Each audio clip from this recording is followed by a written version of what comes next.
Takulandirani pano pa Prayer Room 35. Lero tikumva za nkhani ya mkazi wa ku Samariya. Mkaziyu adakumana ndi Ambuye wathu Yesu Khristu pa chisime cha Yakobo. Yohani chapter chake cha number 4 verse lake la 1 kuthera verse la number 30. Tikumva za kukambirana kwa Ambuye wathu Yesu ndi mkazi wa ku Samariyayo. Ambuye Yesu pamodzi ndi ophunzira ake adachokera ku Yudeya namukanso ku Galileya, ndipo anayenera kupita pakati pa Samariya. Chifukwa chake anaza ku mzinda wa Samariya, dzina lake Sikari, pafupi pa kadziko kamene Yakobo adapasa mwana wake Yosefe. Ndipo malowo padali chitsime cha Yakobo. Ndipo Yesu anakhala pa chisimeko. Kudali ngati ola lachisanu ndi chimodzi. Kunaza mkazi wotuluka mu Samariyayo kudzatunga madzi. Ndi Yesu atamuona adanena naye. Tisanapitirize, tatiyeni tonse titseke maso tipemphere. Ambuye Yesu ndinu Mulungu wabwino, ndinu Mulungu wokoma mtima komanso Mulungu wopambana. Tsegulani mtima wa amayi awo komanso abambo awo, mchimwene uyu, msungwana uyu komanso mwana uyu, kuti pamene akumvesera akakhonze kuzindikira chimene mukuyankhula ndi mkazi ameneyi wa ku Samariya. Ndinu Mulungu wabwino amene timakhulupirira mu zonse, ndipo tidziwa kuti Mulungu muyankhula nafe. Mudzina ndi mwadzi wa inu Yesu tikupempha izi zonse ndi kusiya m'manja mwa inu. Amen. Segulani khutu lanu komanso mtima wanu kuti mumve chimene Ambuye Yesu akuyankhula ndi mkaziyi. Ndipo pamapeto pake mupindula kwakukulu. Ndipo Yesu adanena naye, undipatse ine ndimwe. Pakuti ophunzira ake adachoka kunka ku mzinda kuti akagule chakudya. Pamenepo mkazi wa mu Samariya adanena ndi iye, bwanji inu muli mu Yuda mupempha kwa ine kumwa? Ndine mkazi Msamariya. Pakuti Ayuda nthawi imeneyo sayenderana nawo Asamariya.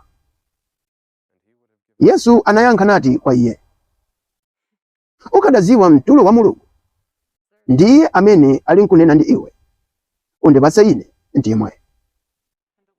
Ukadapempha iye, ndipo akadakupasa madzi amoyo. Mkaziyo adanena ndi iye, Ambuye, mulibe chotungira madzi, ndi chitsime chili chakuya. Ndipo mwatenga kuti madzi amoyo? Kodi muli wamkulu ndi Atate wathu Yakobo amene anatipatsa ife chisimechi, namwamo iye yekha ndi ana ake ndi zoweta zake? Yesu anayankha nati kwa iye, yense wakumwako madzi awa adzamva ludzu, koma iye wakumwa madzi amene ine ndidzamupasa sadzamva ludzu nthawi zonse. Koma madzi amene ine ndidzamupasa adzakhala mwa iye kasupe wa madzi otumphukira ku moyo wosatha. Mkaziyo ananena kwa iye, Ambuye, ndipatseni madzi amene kuti ndisamve ludzu kapena ndisadze kuno kudzatunga. Yesu ananena kwa iye, muka, kamuyitane mwamuna wako nuze kuno. Mkazi anayankha kwa iye, ndilibe mwamuna. Yesu ananena naye, wanena bwino kuti mwamuna ndilibe, pakuti wakhala nawo amuna asanu, ndipo iye amene ukhala naye tsopano sali mwamuna wako. Ichi wanena zoona.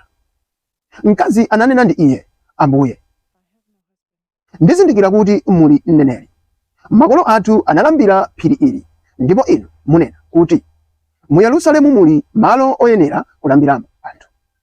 Yesu ananena naye, tamvera ine mkazi iwe, kuti ikuuze nthawi imene simudzalambira Atate kapena phiri ili, kapena mu Yerusalemu. Inu mulambira chimene simuchidziwa, ife tilambira chimene tichidziwa. Pakuti chipulumutso chichokera kwa Ayuda. Koma ikuuza nthawi, ndipo tsopano ilipo, imene olambira oona adzalambira Atate mu mzimu ndi m'choonadi. Pakuti Atate afuna otere akhale olambira ake. Mulungu ndiye mzimu, ndipo omulambira iye ayenera kulambira mu mzimu ndi m'choonadi. Mkazi adanena ndi iye, ndidziwa kuti Mesiya adza, wotchedwa Khristu. Akadzadza iyeyo adzatiwuza zonse. Yesu ananena naye, ine wakulankhula nawe ndine amene. Ndipo pamene adatha kuyankhula izi ndi mkaziyi, anadza ophunzira ake nazizwa kuti anali kulankhula ndi mkazi. Koma panalibe wina anati, mufuna chiyani kapena mulankhula naye chiyani? Pamenepo mkazi anasiya mtsuko wake namuka mu mzinda nanena ndi anthu, tiyeni mukaone munthu amene anandiwuza zinthu zilizonse ndinazichita. Ameneyo sali Khristu nanga? Anatuluka iwo mzinda ndipo analinkuza kwa iye. My fellow believers, Mulungu sayankhula mobwerezabwereza. Ukamva mawu ndi bwino kuchita chomwe chili choyenera.